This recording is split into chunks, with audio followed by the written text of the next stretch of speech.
Monseigneur, bonjour. Bonjour Florent et bonjour à tous nos auditeurs qui nous écoutent fidèlement.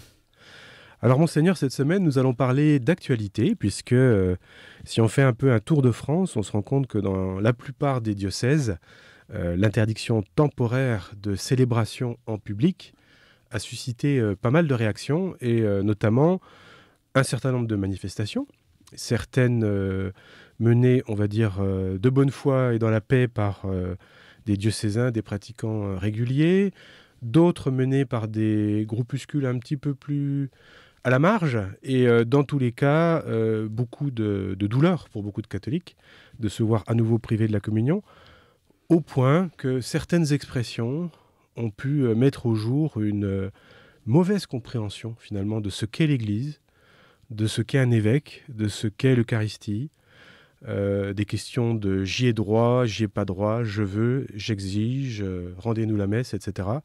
Alors aujourd'hui, on va essayer de manière un peu calme et apaisée de mettre de la lumière dans tout ça, parce qu'il y a quand même beaucoup de confusion.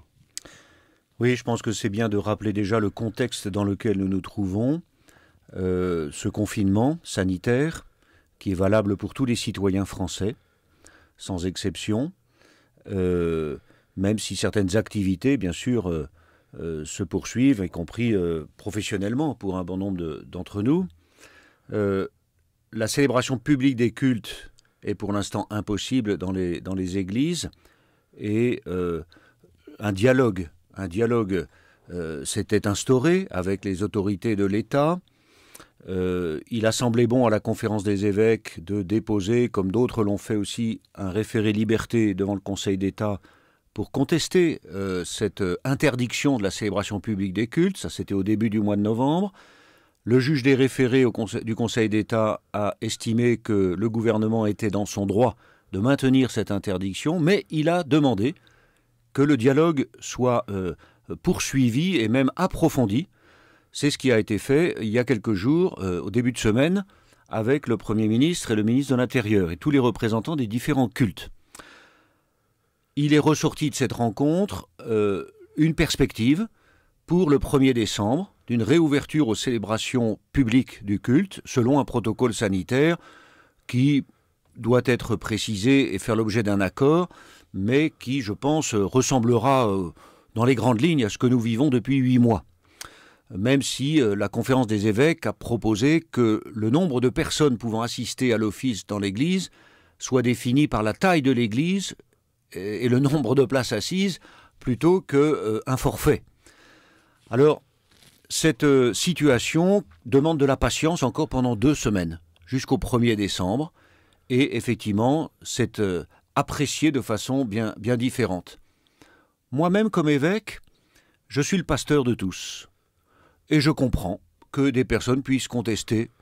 C'est vrai qu'il y a un certain nombre de mesures depuis 8 mois et depuis encore plus récemment, depuis 3 semaines, qui peuvent nous sembler manquer de cohérence. On a du mal à comprendre pourquoi les uns, pourquoi pas les autres.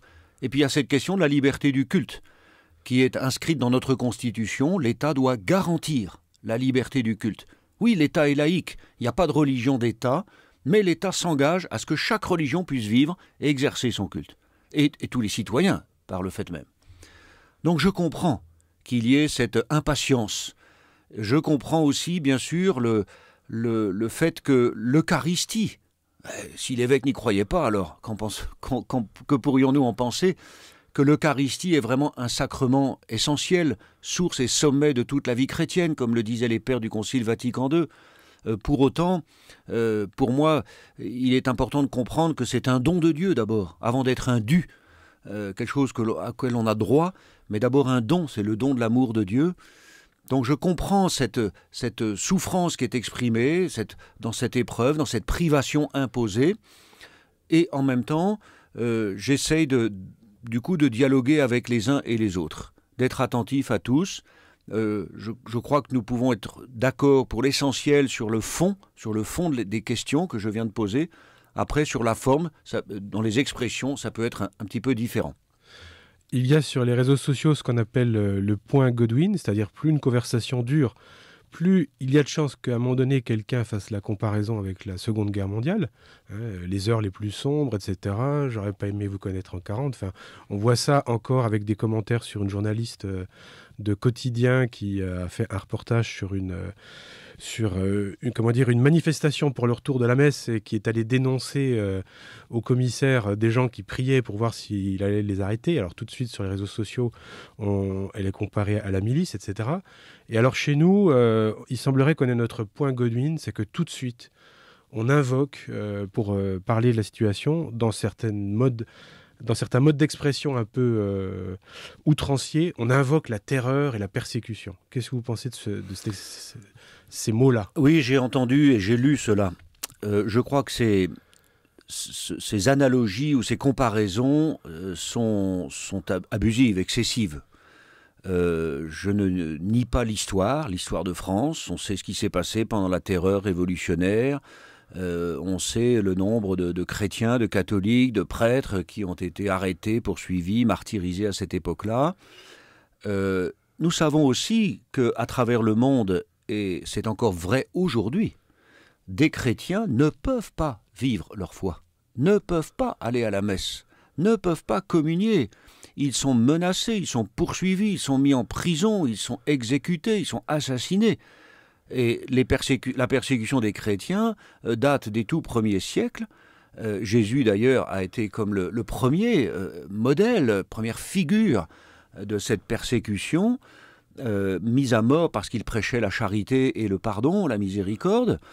Je crois qu'avant de se lancer dans de telles comparaisons, il est important de regarder vraiment la mesure des choses et de se dire, mais nous ne sommes pas ni menacés de l'échafaud, c'est pas la terreur, nous ne sommes pas menacés de l'échafaud, et nous ne sommes pas menacés d'être mis en prison ou assassinés parce que nous sommes catholiques. Il y a une privation, il y a peut-être, on peut l'estimer, un abus des autorités de l'État sur l'exercice de la liberté du culte, oui, c'est à examiner, et c'était l'objet du référé au Conseil d'État, mais il ne faut pas non plus exagérer et donner des proportions abusives à tout cela. Parce que lorsqu'on pense à tous ces chrétiens persécutés qui manquent de l'Eucharistie, je me souviens de récits que je lisais dans mon enfance ou en catéchèse sur des prisonniers qui, dans les camps de concentration, par exemple, grâce à la présence d'un prêtre qui pouvait consacrer 3 miettes de pain, pouvait enfin pouvoir communier avec c'est quand même tout autre chose. C'est quand même tout autre chose. Là, on demande encore 2 semaines de patience et nous allons reprendre le chemin de nos célébrations pour le temps de l'Avent et la célébration de Noël. Il y a aussi un autre point qui apparaît, mais on le voit de toute façon depuis mars avec la question du port du masque, de la communion de la main, et puis même du gel à l'entrée des églises pour se désinfecter les mains.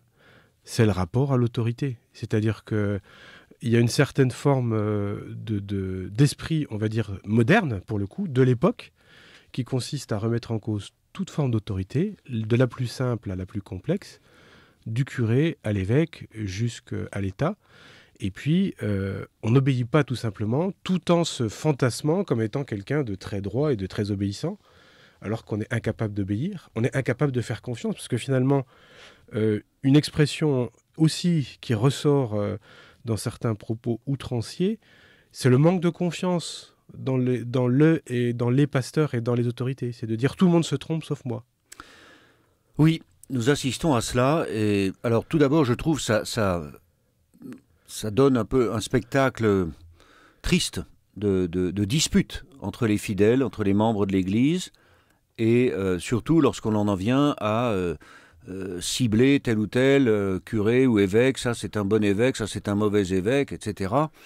Il me semble que dans la vie de l'Église, lorsque j'entends dire que, par exemple, la messe c'est l'ADN des catholiques, il me semble que l'ADN des catholiques est aussi fait de l'obéissance à l'autorité pastorale des évêques, qui sont les successeurs des apôtres. Alors oui, les évêques ont leurs faiblesses, ils ont leurs défauts comme tout le monde, mais ils exercent le magistère ordinaire et ils organisent la discipline de l'Église, y compris dans la liturgie. Ils sont maîtres de la foi, Et donc, il est important de retrouver ce sens-là, parce que dans le contexte d'aujourd'hui où tout est contesté immédiatement, et les moyens de communication font partir des campagnes de dénigrement et sur telle ou telle parole, telle ou telle décision en quelques secondes, en quelques minutes à travers le monde entier, je crois qu'il est important de retrouver le sens de l'autorité.